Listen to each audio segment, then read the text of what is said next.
Okay, good afternoon, everybody.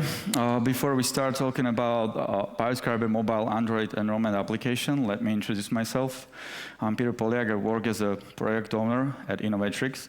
And here with me at the stage, please welcome our new employee. She just joined us in September, and she's going to work as a business consultant. Her name is Michaela Frankova.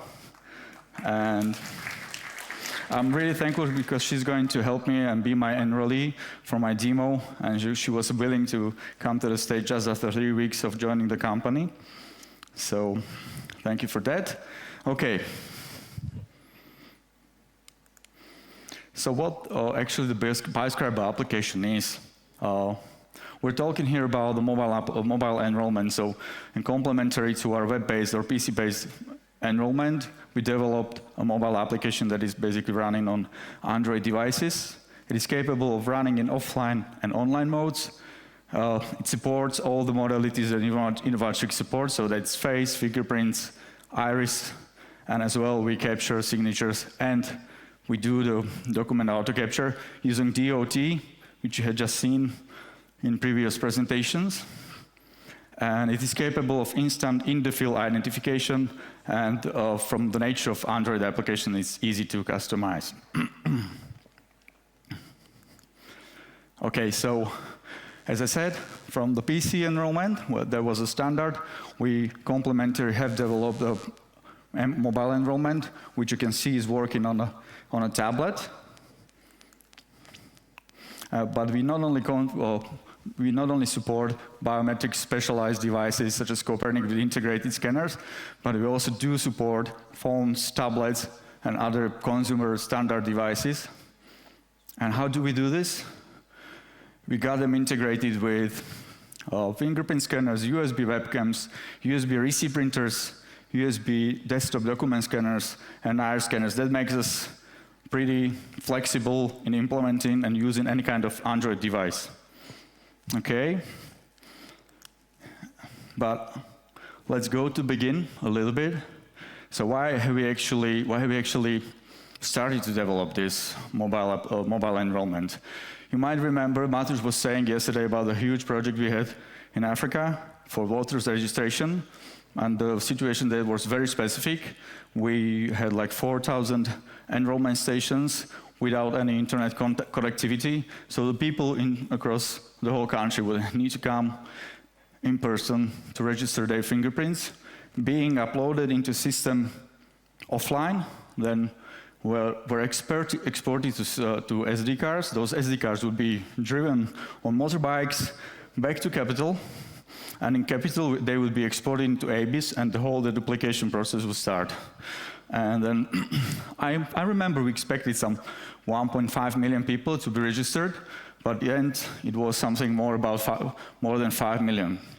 And we had thousands of hits that were created in the system, so the operators would then need to resolve the hits and deduplicate to ensure that the system would only consist of the unique records. And once you have the unique records, that way you ensure that everybody has only one vote, and that you ensure the fair election. That was the whole thing. So, but we decided, okay, we have this mobile enrollment, why don't we just extend it? So we extended by national ID use case. So now you can capture document, you can capture signature, and you can use it as an enrollment or registration for national ID systems, national ID cards. It can be used for one-to-one verification. It could be used by law enforcement officers just to identify a suspect in the field, or it could be used just to register refugees at the border to make a track of them and to be able to manage the crisis. But that'd be enough of talking, and let's see how it works. And now I ask to change the view. Yep. Cool. So you guys see the applications, and we would go for national ID enrollment. So that's the use case I was mentioning.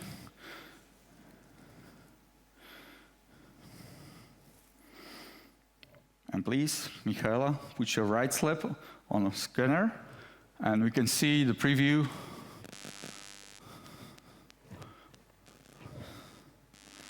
Or we can't.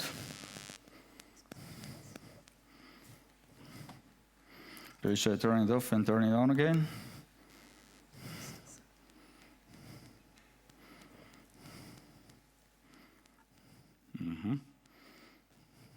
Okay, now we're here. So please place your fingers on a scanner, and then the left one.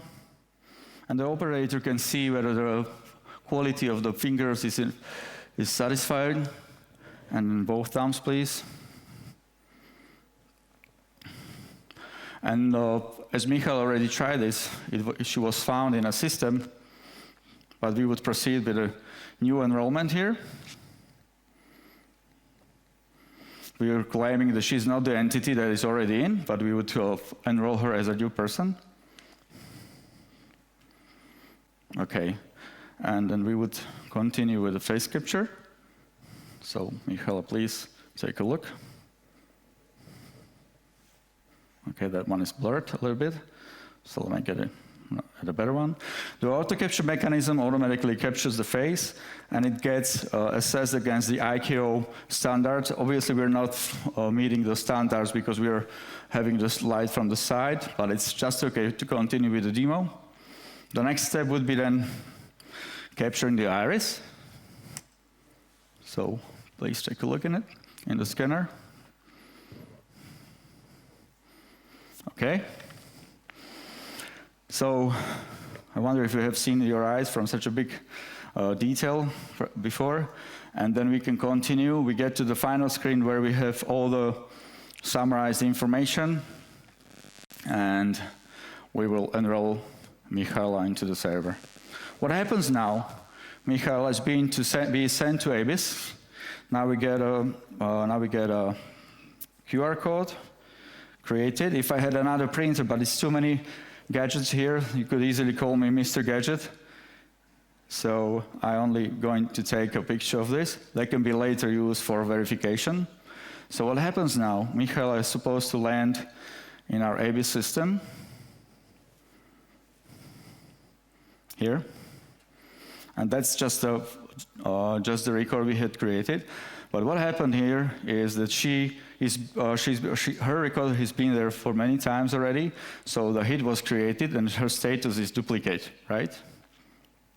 So what you can do, you can resolve the problem by going and comparing. So that's what actually the operators in the African country would do. They would go through those records and they would assess, they would give it a 4-eyes check, and they would decide whether to merge or split the person. And you can see, you can turn on these functionalities, and this functionality shows you where all the red ones shows, okay, this is a match, this is a match, this is a match, that must be the same person. Only the green ones are different, and that's just because we used a demo functionality of filling the personal data automatically, which is not real, obviously. So that's the only one that is not matching. So that be it. And now we can go back to the application and show, okay, now Michaela is in the system. Why don't we try to find out whether should be found by our identification algorithms. So let's try to do it with irises.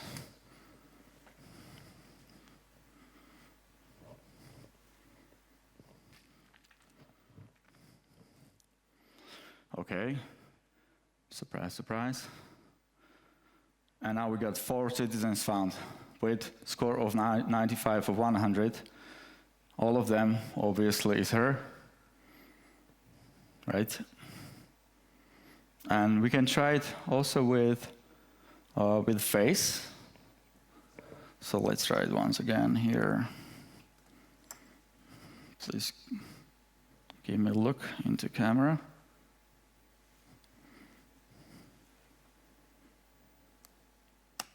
Okay, and another 4, and still the same, but with different scores on a different modality.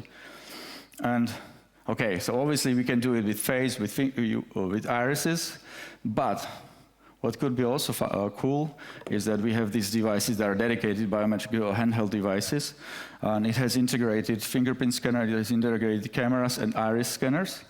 So for example, this one could be used to find out whether me or Michaela is in has a criminal record or is in some national registry. So let's see if this works. I'm gonna use my fingers on this one.